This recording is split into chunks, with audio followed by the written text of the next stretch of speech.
And we are going to go into our topic today, actually, since we started a little bit late with some technical difficulties. If you are chatting in, we love questions, especially about business or your business or a business or about what we're talking about.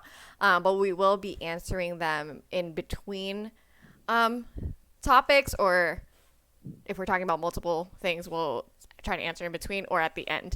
Um, Yes, we are looking into the pop filter aspect. Sorry, I'm just reading that now, because that Sound does quality, help with. such a huge issue. Yes. So, I I mean, have a mic with a pop filter, and I actually tested it the other day, and I was getting a lot of like background feedback and like kind of like mhm, blur, I guess. And this actually sounded a lot clearer, even yeah, though I know our P's and our S's and certain things are gonna sound off, but the level of like just hearing our voice is a lot it's clearer a in lot this better. than the Yeah. the microphone. I was like, damn, Maybe we how? could just buy like a little. Like a What little if I was foam like, piece to just hello? put over it. I just sat like this the whole time, or didn't Hey, say cat. any words. I already said two words. I was gonna say any words without S's or P's, and I was like, I just said okay. I All know. And I right. guess we could try this, but then I feel like we're too far away. It's right. I just like looking like an air traffic controller or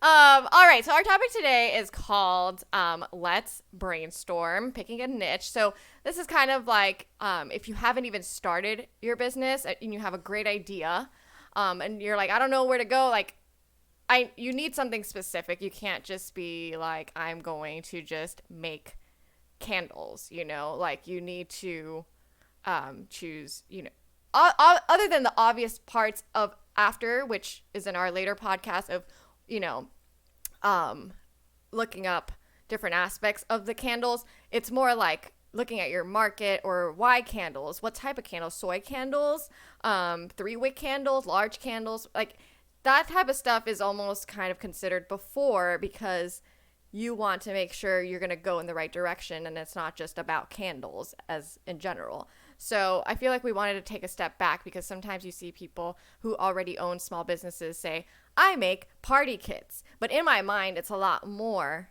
than just a party kit because I researched before exactly what I wanted to do. But of course, as a general statement to the public, I'm not going to be like, I make party kits for busy millennials for ages, you know? Right, right. So we do have an article that we will be posting. If you are not part of our Facebook group, definitely join, or at least follow us on the gram right there. Wait, no, this way, right there. It's by Sasha. um, where we have a link tree to a bunch of sites and resources. But yeah, so we'll get And we'll right into recap it. all the 5 things we're going to talk about at the end of this show, too, but we'll go through them one by one first. So the first thing we kind of wanted to say is obviously, this one is obvious, but we're going to fine tune it a bit more. And Sasha, feel free to jump in at any point for this. But so first, consider your interests and passions. And you're like, well, duh. If I'm going to start a business, I'm going to consider that. And I mean, sometimes people start a business for the money aspect, but that doesn't mean you shouldn't find your own passion or interest behind that because you are going to be doing this a long time. Sasha says it's a 10-year commitment. So make sure you're interested in it. But if you already have an interest, or if you don't have an interest at all, this is probably even better for you. But don't only consider things you like to do, talk to your friends. What do they like to do? Maybe, for example, I'm not on TikTok, but that doesn't mean not doing something on TikTok is a good idea. It is a good idea to do something on TikTok, for example, because that's what everyone else is using. So don't just consider your interest, but consider other people's interests and things they're doing right now. How do people spend their free time? Or if you kind of have a product in mind, um, ask the people around you questions about it without like saying that you're going to start a business just to see their reaction to it. Maybe they're like, oh, nobody uses that anymore. But if you say that you're thinking of doing a business, on it, then maybe they'll be nicer and they'll be like, oh, that's an interesting idea, even though they're like, nobody uses that. So Yeah. just try to get honest feedback, and don't, sometimes you have an idea and you think like you need to just reinvent this like crazy thing, or I need to come out with the newest like thing that doesn't exist yet. Sometimes it's just things that can be improved upon, which will be very obvious when you talk to your friends. Like, and everything, I'm taking a UX course now, and everything can be improved upon. Mm-hmm. I mean, all the apps, all a candle can be improved upon. So if you even come up with some way to make that better, or something that goes on it or in it to hold it, to keep it, to store it, whatever, to make it better, like an accessory, that could also be a turn. So brainstorming. Yeah, I think with like with this one, I like that it highlights like what clubs or organizations do you belong to and how do you spend your free time. I feel like you can easily find hobbies and interests that you have and that you want to act on. But it's like, do I already have an audience I can build on? Do I already have a network of people that are interested in buying this type of thing? Like, even if you like to do it, are there people out there that will purchase it? Because that's the point of having a business. So I think, I mean, you could still do the business, but I think those are things that would help if like the immediate people or your immediate audience or communities like need it, then you'd have sales kind of like right away. Otherwise you might have to find different ways to get your product to people. But I think the other thing too, Kat and I like to always kind of underlying in our message, we like to obviously follow your passion is like a huge thing when it comes to creating any business, because you're going to be doing it for so many hours of your life. So you have to like it. You have to like believe in it and follow the mission that you have. But not every passion should be a business. And I think we like to emphasize that. And I feel like this number one step is like super obvious. Like obviously identify your interests and passions, but at the same time, like also evaluate if that interest or passion is something you want to spend time doing all the time, or you want to make money from, or is it something realistic? Because there's other components of the business that you're going to have to do that will not be fun or exciting or passion based. Oh no. If you want to check out other podcasts, but yes, sorry, you glitched for a second. Yeah, definitely also because it's something that you're going to be doing a lot. So let's say you have two passions and you love, I'm going to say making candles just because I'm literally staring at this candle. But let's say you like making candles, but you also like photography. And you would say you like them an even amount. But it's because you only make 3 candles every 6 months. So, of course, you like it. But if you're going to make a business out of it, you're making definitely 3 candles a day at least, you know? Are you are you okay with that? Do you want to burn out your passion? So, or is the photography market even a better market? More money in a less amount of time, so you can go back to making your 3 candles every 6 months and be happy. Right. And yeah, like Sasha was saying, like not every passion should be, not every passion makes a good business idea. And sometimes it's even just passion. We also don't like that people say follow your passions, but then there's no meat behind it, you know? It's like you can make money from your passion. And I feel like, you know, I strive to that every day, whether or not I'm working on my small business or in my main career. Sasha literally lives and breathes her lifestyle through whether it's an office job or her own side business, main business, whatever it is. Passion. Her own, that she like lives and breathes it, and you're basically an ambassador for that industry. So just make sure you choose something, or you brainstorm all the options here, and are not just like, oh yeah, crochet lady. Katleya loves crochet lady. Crochet lady, I love crocheting, but I make 1 blanket every 8 months, which some people do that as a business plan where it comes out when it comes out. So it just depends, you know, on the quality. On what you want to do. Yeah, and that what too. You want to do. So, but I guess that kind of segues into number 2, where it's identify problems you can solve. So that's where you're taking the idea and the passion and actually seeing what business you can turn it into. So typically, like, all entrepreneurs or mentors are going to ask you, like, what problem are you solving? And that's just a way to get your mind thinking of what your mission statement is and what your main message is to the potential customers that you're going to sell your product to or service, whatever it is. So it's super important that you take the idea that you originally have, or the interest or passion that you enjoy doing and that you're about, and then see what you can solve. So that's kind of when you start to dive more into like looking into certain factors that might be against you or for you, because you're trying to see what your immediate audience will gravitate towards and what you could potentially make money off of.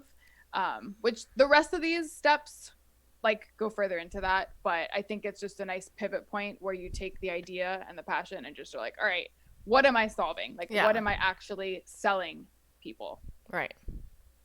Yeah, and I think that, when we were in school and everyone's like, not everyone, but your teacher's like, do a SWOT analysis, and you're just like, when am I ever going to use this in my life? This is kind of like an unofficial SWOT analysis, because the purpose of finding the problem, so you look at other apps, you look at other candles, and you find the problem, meaning like what's wrong with it, right? And that's where you find the opportunity. So, and in that opportunity is where you make the money. I know this sounds obvious, but sometimes it's overlooked when you start following your passions. Mm-hmm. And you're like, not to point out my human, but I'm just going to choose music. Like, a lot of people just fall into, they grow up playing music. They now are pursuing music professionally. But what problem are you solving? And I think my boyfriend's actually done really well with, making the money where there is a lack of music, and then that way he could spend his other chunk of work time doing the fun music gigs. So, and the problem could be simple. Like, the problem could just be this one neighborhood doesn't have access to music or live music, so now I'm going to be the only one. Or the problem could just be like that something already exists, but it could be a little better, so now your product is going to show that it can be better and offer that to people. So it could be, it could be something very small scale. It doesn't have to be this like huge problem you're solving and you're saving the world. So that's a good example with the music too. Yeah, because a lot of times people are just like, oh, I want to play for Billie Eilish or The Weeknd or whatever, and I'm sure you can position that in a way to solve a problem, but that becomes such a passion-driven statement, whereas if you want to say, I want to play music professionally and this area doesn't have music, like Sasha said, that's solving a problem, but that's not going to take 80 hours of your time. Maybe that takes 40. Yeah. Sorry, you got to work extra because you're a musician. And then the other 15 can be spent playing at cool venues, or like, like the status gigs, like, I got to dress up cool, mic check, sound check, whatever. But you still got to make your money.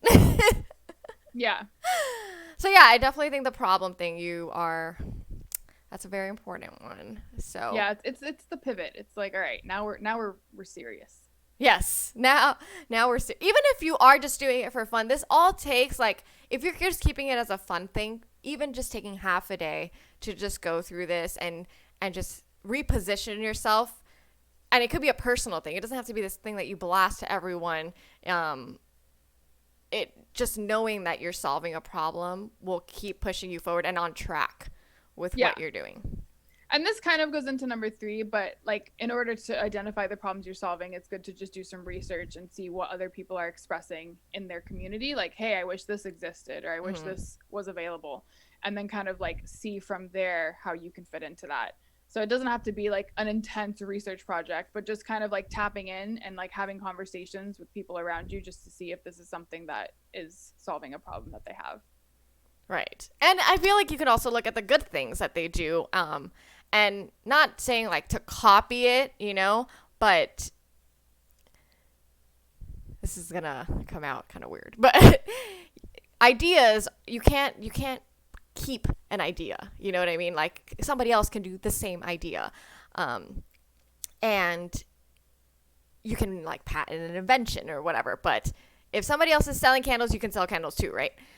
So if you like something they do, maybe just certain things that you saw, like maybe the way they talk in first person to their customers, you can copy that, you know? Mm-hmm. You don't need to reinvent, like, because sometimes also I've noticed that, like, when you're following your passions and you want to do something different, you want to do so many things so different that people can't follow what you're doing.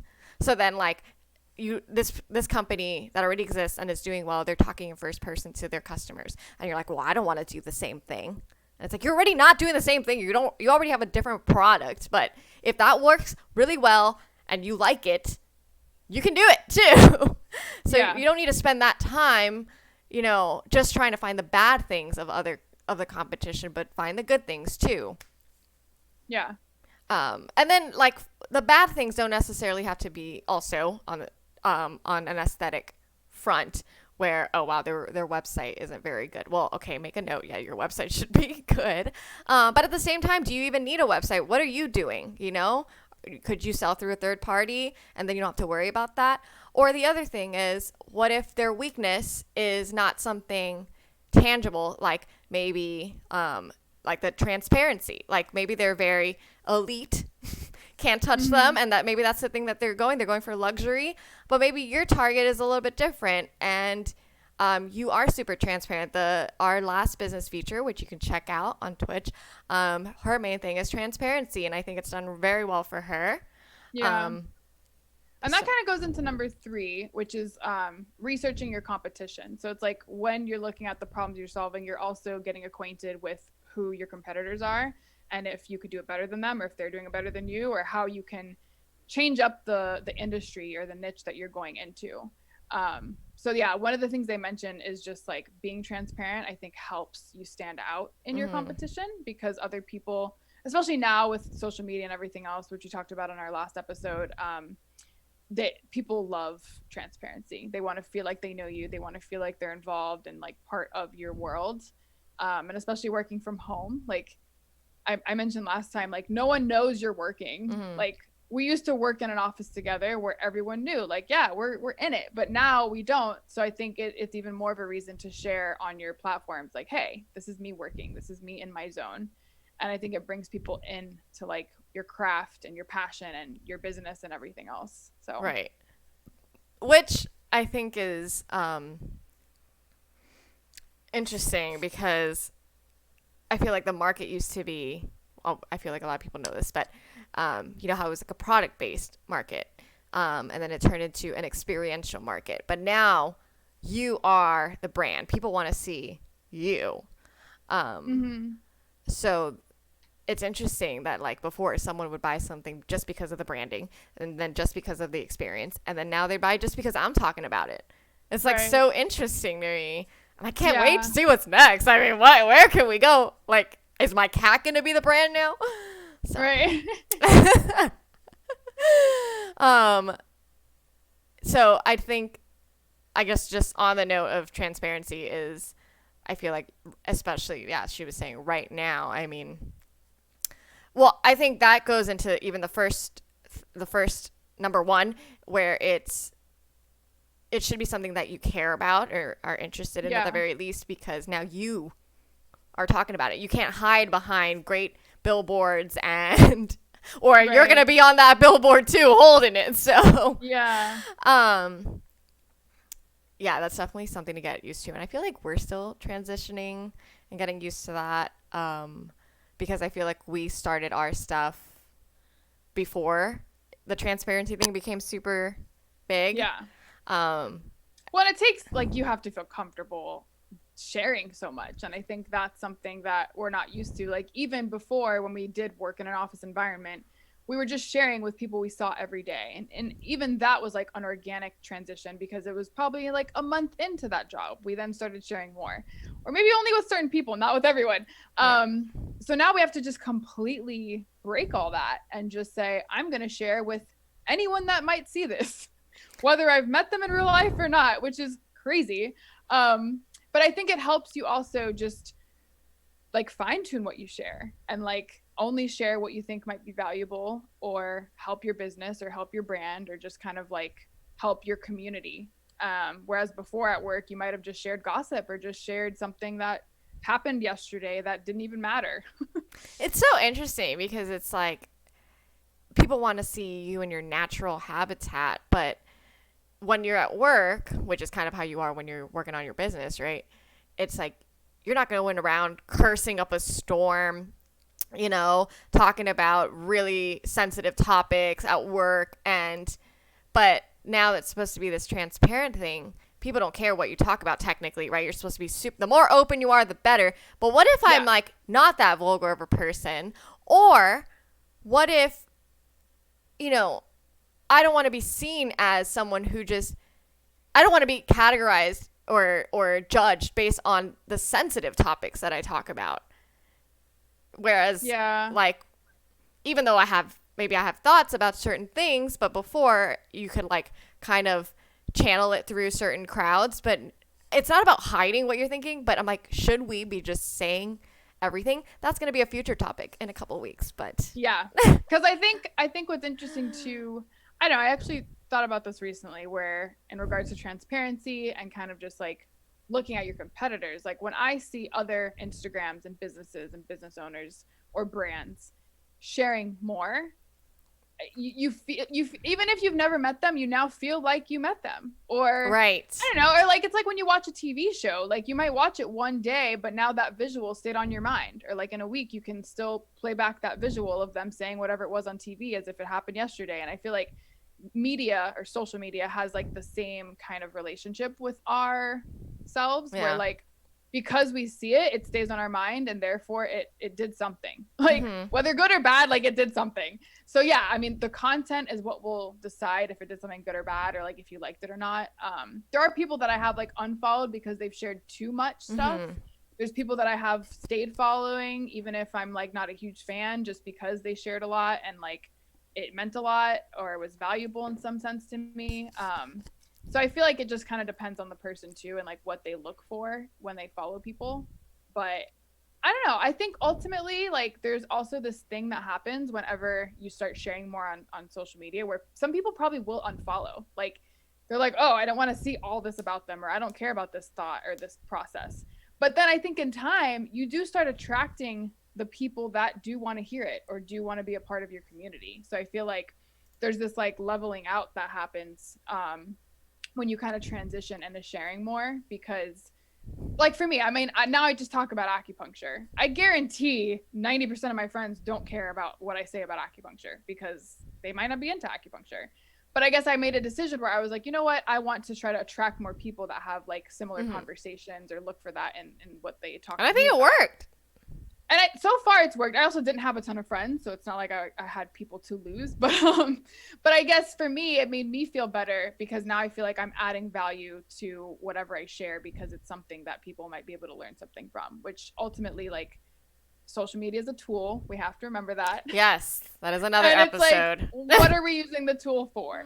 So, which I think is important because at that point, which we'll talk about in another episode, but are we so sensitive but also becoming desensitized, just because I used to care so much about someone liking my post. I know it's so stupid, but now I'm like, whatever. I know. Yeah. And like I looked back at my old post the other day because I reshared my first electric car because it was just like one of those little convertibles. But anyway, it was an old post, and I saw some other posts. I saw one of my like first post didn't even get a like. Right, I know. And I was like so disheartened by it, Yeah. And now, I mean, it's not like a ton of likes, but whatever. I'll see like 80 likes. I'm like, whatever. Just move on with my life. I think too, what's interesting, or like what I thought of recently is, I guess I feel like Instagram is like a portfolio. Now.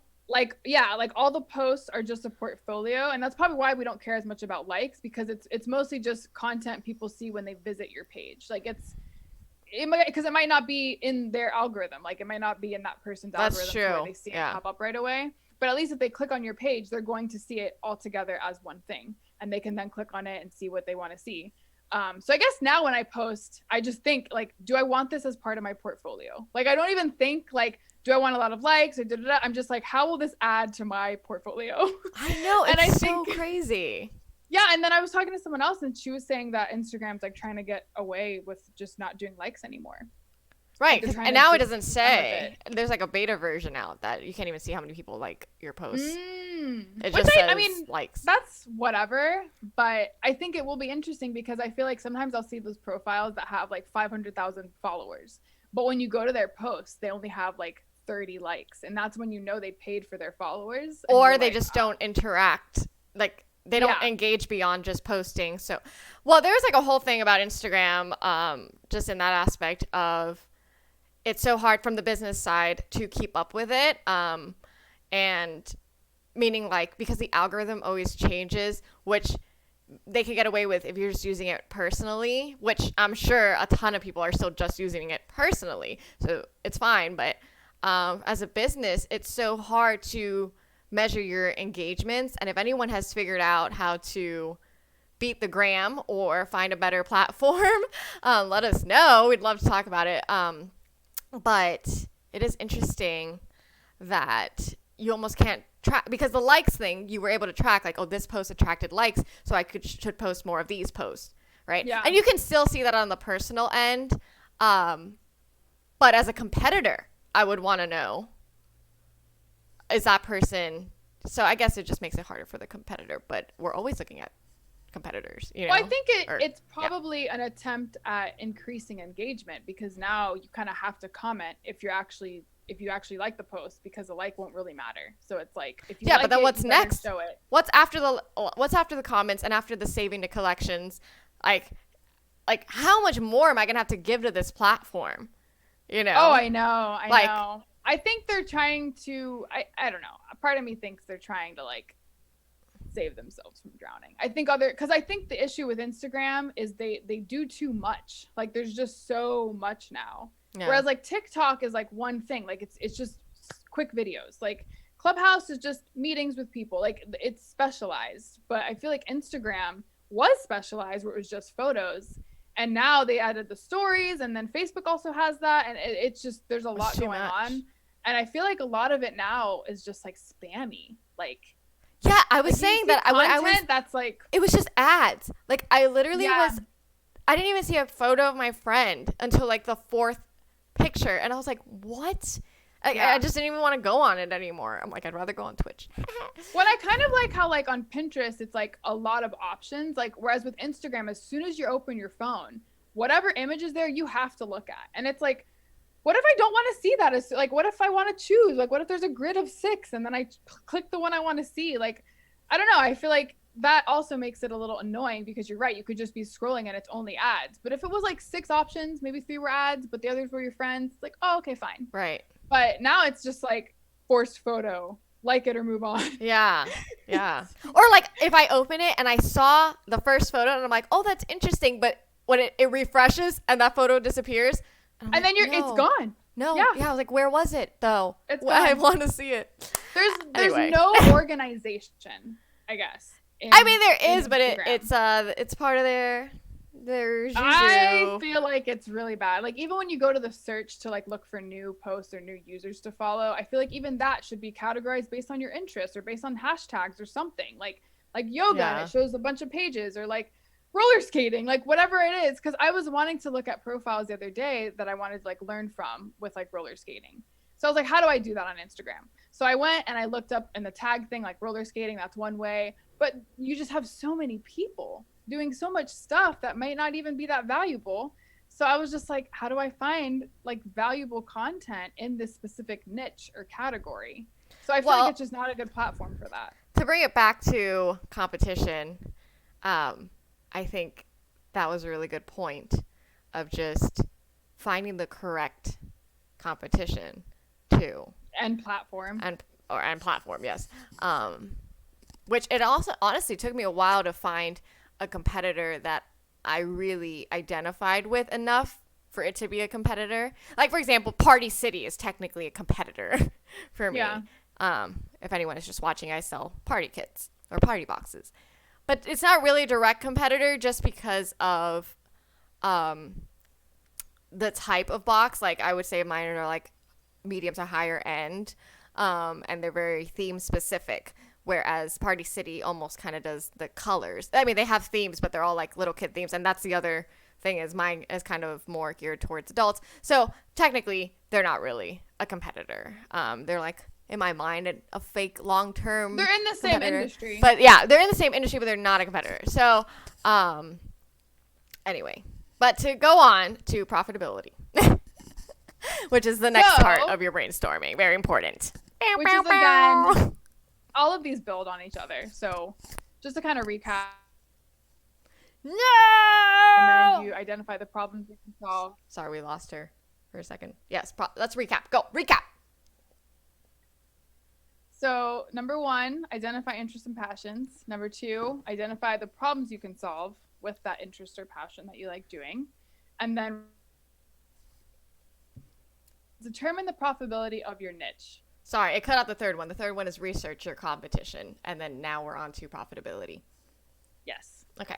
Go. So you should probably say it because my internet's shit. I don't know. This was your topic. Make sure. I mean, I could try it, but you gotta let me. No, it's back now. It. You're back now. Oh no, she's not. I guess I'll do it. I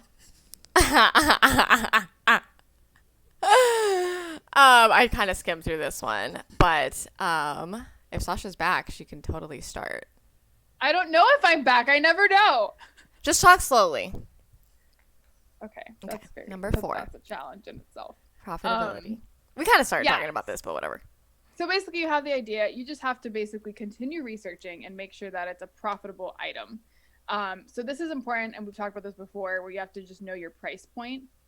And I think that is something I feel like you have to know, and you typically have to stay with. Like, you can change it a little bit here and there, but it looks bad.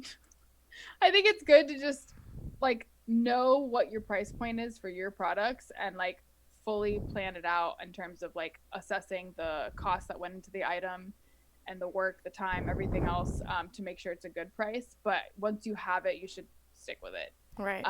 It depends on the product and the service you're providing, but I feel like it looks really bad if you change it a lot. Well, yeah, I think it's just, again, with your target audience, which will come after this part. Now you're just brainstorming, but basically, are you, if you're doing a luxury product, your price point can be higher, but, you know, your quality is going to need to be really high. That the people you talk to need to be in that circle that can afford that. And then your platform should reflect that too, that you're selling it on. So if you're just going to, and then also, like, let's say you want to kind of go to the medium quality price point type of thing, but can you meet that low price? If your cost is like 70% to do that low price, you need to go to an upper tier. So it's like the meeting point of understanding your target audience and what you want to accomplish financially, and seeing if that actually works, because it could just be you might have to put such a low price on it for that specific target market or audience, and then you don't get a profit from it, and then it's not worth it for you. So it's kind of just understanding, like, if there is a way for both people to win. Like, you're solving this problem, you're helping people in some way, but you're also getting paid well and gaining profit. Fuck you. The weekly sneeze. That should be another channel. So yeah, that was number 4, and then the 5th one is test your idea. Yes. So in our UX class, they're very big on testing. The majority part of your app design or whatever design you're doing is testing. So I feel like there's like, for the purpose of our talk, we're talking about preliminary testing. So you can kind of do sample products and see like the feedback. I feel like because it's in the brainstorming, you can still tweak it a little bit and test it. It's super important because even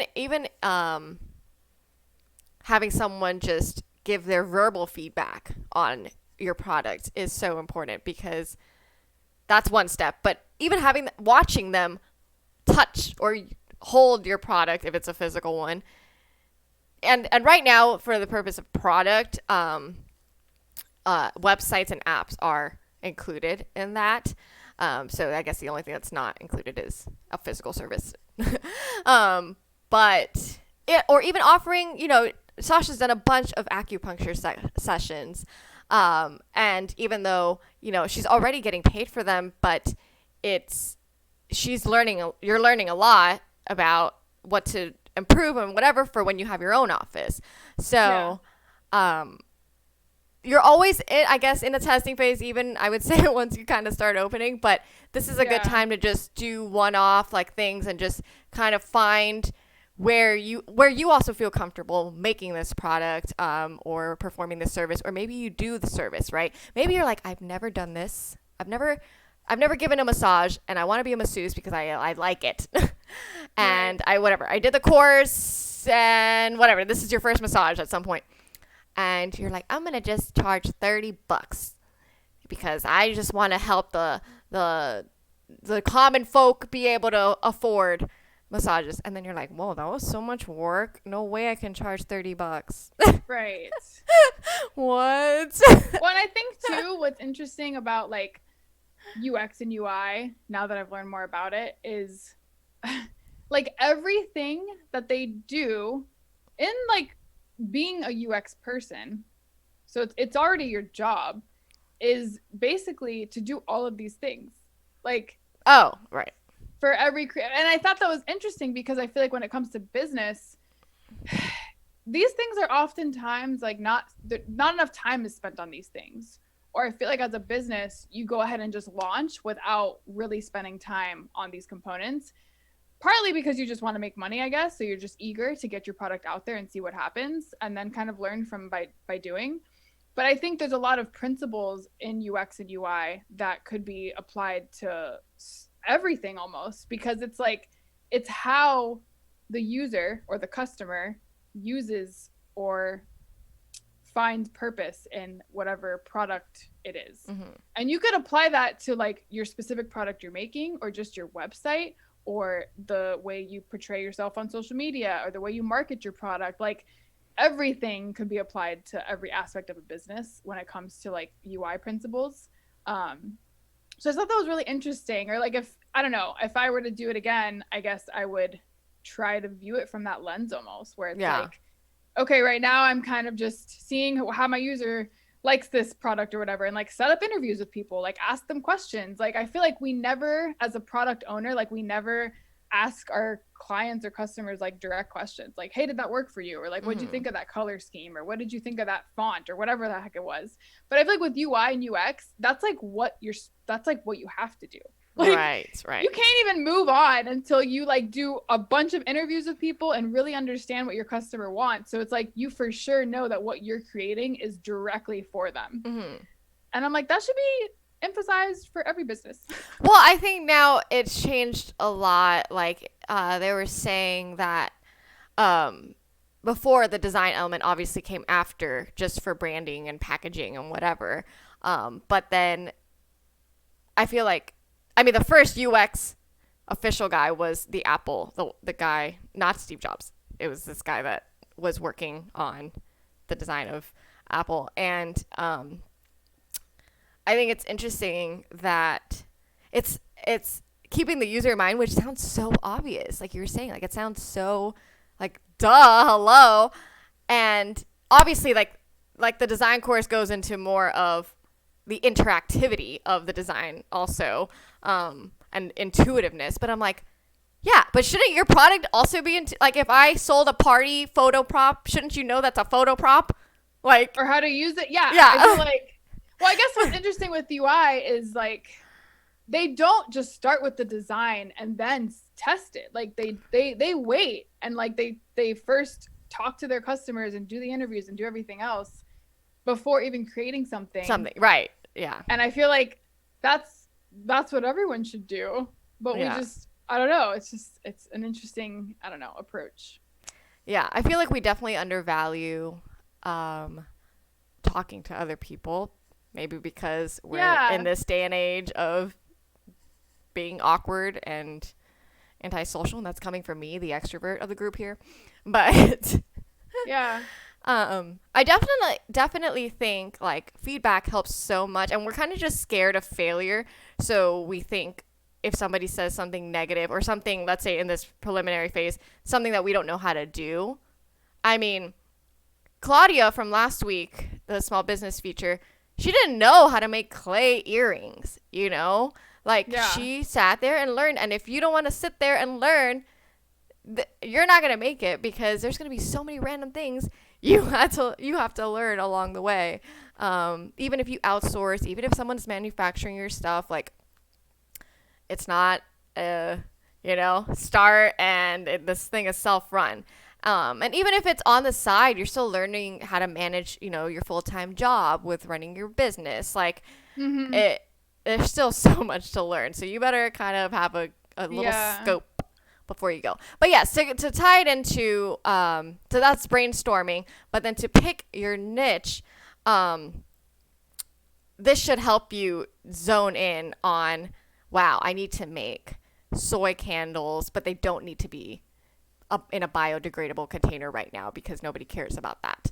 Like that Right. could have been your thing, and that saves you a ton on cost, or Mm-hmm. and maybe that's like if that's your life goal, maybe that doesn't need to start right now. Like it takes time and money and investments to get to that point, and you can still keep that in your mind. But maybe to start, you don't need to spend millions of dollars trying to get a biodegradable container with your soy candle. Like, Yeah, and I guess that goes back to like the UX example where like typically when they make an app, they have like a version 1.0, and that's because they know there's going to be like 5 other versions or a bunch of updates after that. Like, and I think it's good to kind of apply that to like the life of your product, because you could have just a version 1.0 right now that fits the immediate needs, testing it out, seeing how it does, and then maybe later on you change the product or add something to it or change it, move it to a different market or a different platform. Like there's different concepts you can kind of like compare it to when it comes to like a version 2.0 or 3.0, to where it's not just like a product change, but it could be a change in your methods or a change in like your business structure. But I don't know, I think there's just so much like value in viewing it from a UX UI standpoint that I never really like thought of before. right. If anyone is into that tech world, whether it's a UX or coding, front end, back end, whatever, and definitely feel free to leave us a comment. And I just wanted to, I know we were going to do examples, but I kind of just want to tie it into how we each changed. And at least for me, when I started the Kits and Pieces, what I started with was my interest, right? So crafting. But then crafting, and I had the tool, which was that machine. And I was like, oh my God, perfect. I'm going to make like greeting cards. And Kalia made greeting cards and she hated it. Right. And I even gave them to people and they look nice, but were they like that unique? I don't know, but I could have made them unique if I really cared about them. Yeah. I hated it. I hated the little using tongs to grab a little heart to put it a little thing, and then someone goes like this. Oh. Yeah. I was so offended. I was like, oh my gosh, I can't do this. I can't. And then what the price point is like $4 for like Yeah. this piece of paper. And paper was the other thing. I really like paper, right? So then, I mean, now it's party kits, and now it seems obvious, right, to everybody, because you're like, oh, she's an event planner, and she likes crafting. Of course, she's gonna do party kits. But it wasn't that obvious before because I wasn't an event planner. Yeah, and I feel like you came to it where like you always knew you liked celebrations or parties, so that was like the industry that you wanted to enter. And then you knew you liked paper, so that was kind of like your medium that you went with. And then from there you were like, but with paper you can do so many things. So Right. I feel like you even did backdrops and like other stuff with paper too, and I think you kind of tested out all your ideas to see which one worked the best, Right. or had a better price point given like amount of time it takes, but also like profitability. So I think that's a great example. Yeah, so a lot of people will ask me now and say, oh, so I've made paper flowers. That was a big time in my life where I was trying that out. And then the backdrop thing, so there were wooden backdrops, but a lot of paper features on them. Also, very great time of experimenting with that. And centerpieces. I still make some centerpieces, but that was a time in my life too. But I ended up right now. You'll see on my site it'll say party boxes and custom props, like photo props. And some people will be like, "Oh, why don't you try this? Why don't you try that?" But I've tried so many things that this, like what Sasha said, is what makes the most sense, both time wise, money wise, and creatively. Yeah. So I've stuck with this because it's, I'm not just making one party kit a year or one set of props a year. Like, if I'm hoping to grow it needs to be almost mass production, which is also another future topic. But I needed to make it make sense. So that's how I ended up. Paper flowers team takes a long time. And unless you're going to pay me like $50 a flower, I'm not going to do it. Yeah. Which I think stuff like that deserves a higher price point because it is very time consuming. But still not high enough. Well, I think it depends on the market because I was in I thought of you because I was at that Franklin Park Conservatory place and they had like a little exhibit area where it was paper succulents. Oh, cute. Like they were like mounted onto like a canvas so that you could hang them up on the wall. But it was just framed paper succulents and it would just like they were all packed in super tight to fit that frame, and they were like different colors, like some were light green, dark purple, some were like black that were in the background, but when you looked up close it was just literally everything was just paper. And then they had like another piece that was like a bonsai tree where like obviously the trunk wasn't made out of paper but all the little leaves were made out of paper. It was super cool and I thought of you, but I guess I was just thinking like if someone just specialized in making plants with paper and they found the right market or they found the right place to house it, then it could be worth more because that community values those types of things. Well, I also think that becomes art. Yeah. It's not. I think what happened was in the beginning, I thought I was also like this creative crafter, and in that way, I thought I was gonna make art. But then I realized I just wanted people to celebrate. I just like people having parties. Yeah, that wasn't your thing. But if you were a crafter that was passionate about nature, for example, and like you did want, whatever you made in paper to reflect that. Right. You make like maybe if you would have, taken your paper flowers to like Fairchild Tropical Museum or whatever it's called and they would Yeah, and maybe they'd throw it in their exhibit and then people would pay a bunch of money because that art world is like, oh yeah, that is art. Oh my gosh, how did she do that? So it just depends on what you like we mentioned, and making sure it's profitable given the niche that you're in. Right.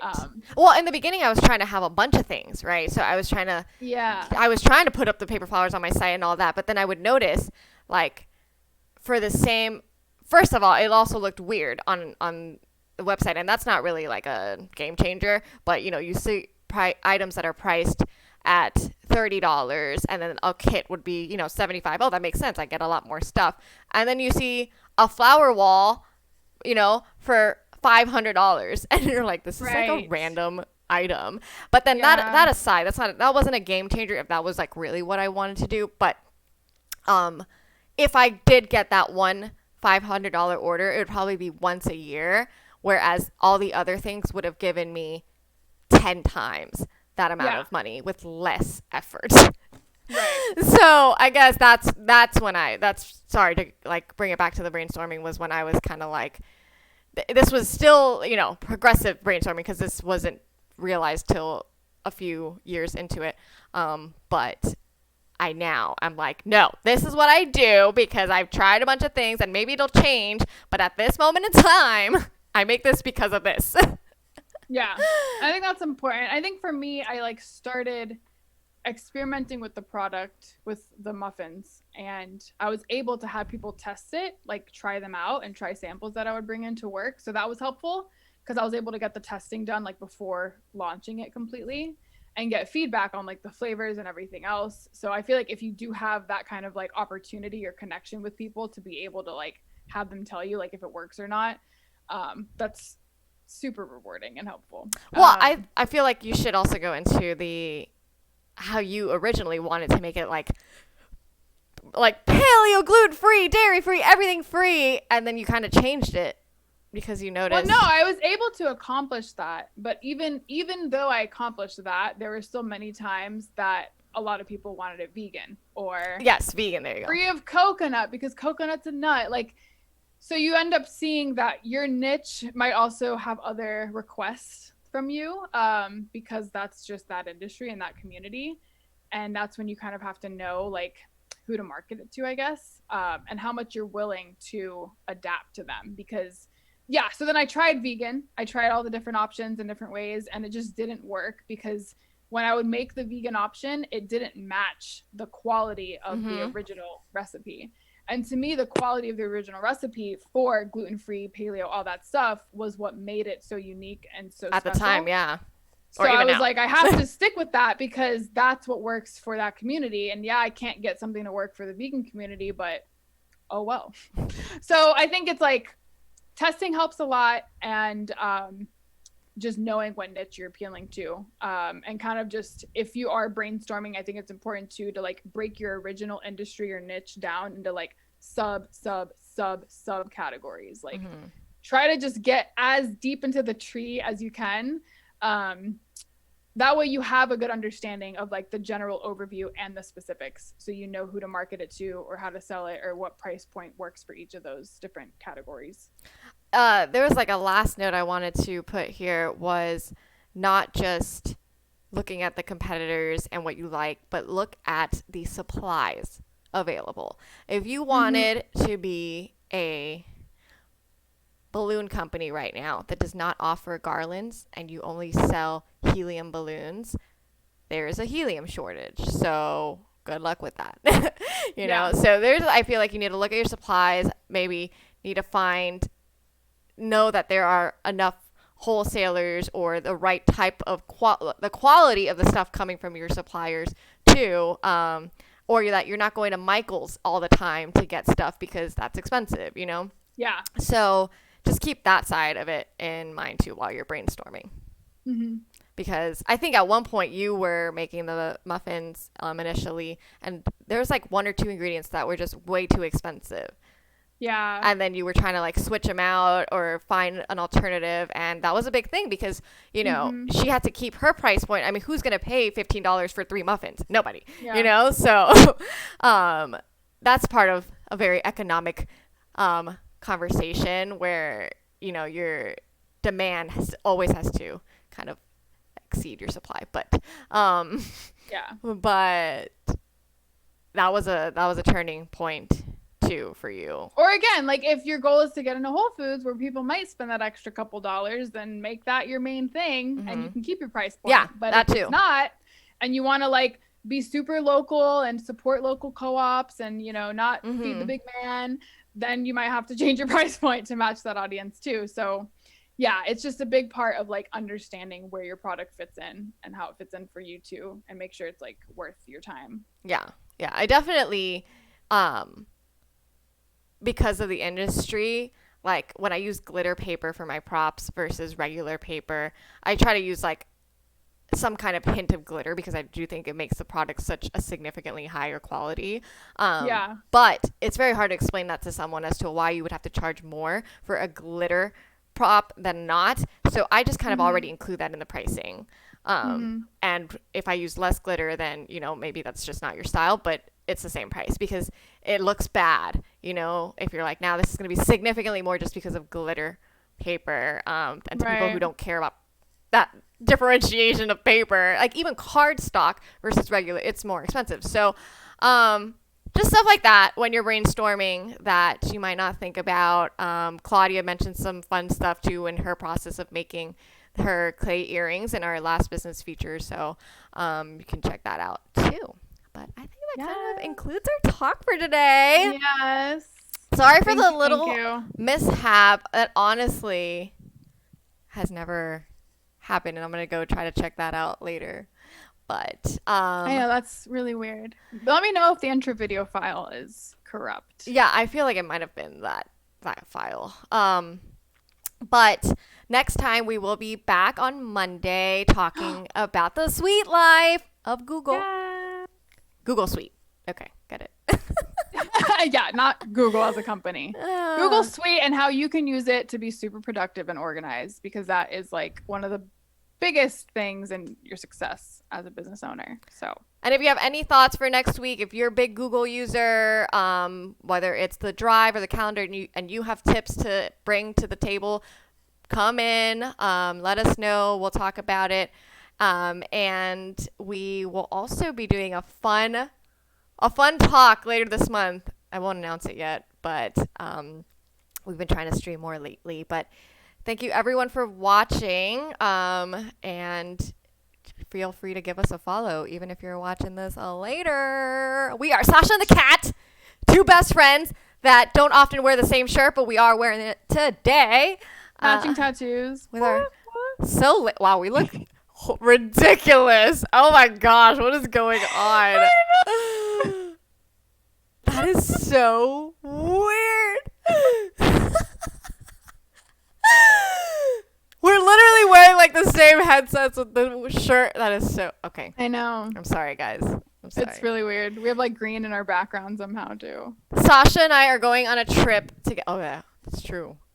Sasha and I are going on a trip in less than 2 weeks, so one of our streams will be together. Maybe two of our streams. Yes. So I need to make an overlay for that. But thank you for everyone who even came back, despite our technical glitches today. But join us next week if you want to keep up with our topics. Join our community if you want to be featured, or if you have any business questions. Follow us here and follow us at Sasha and the Cat right there on the gram. And there's a link tree that has all the info. Linktree is awesome. Linktree plug.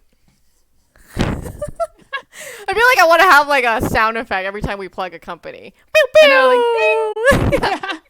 Linktree. All right, team. Bye.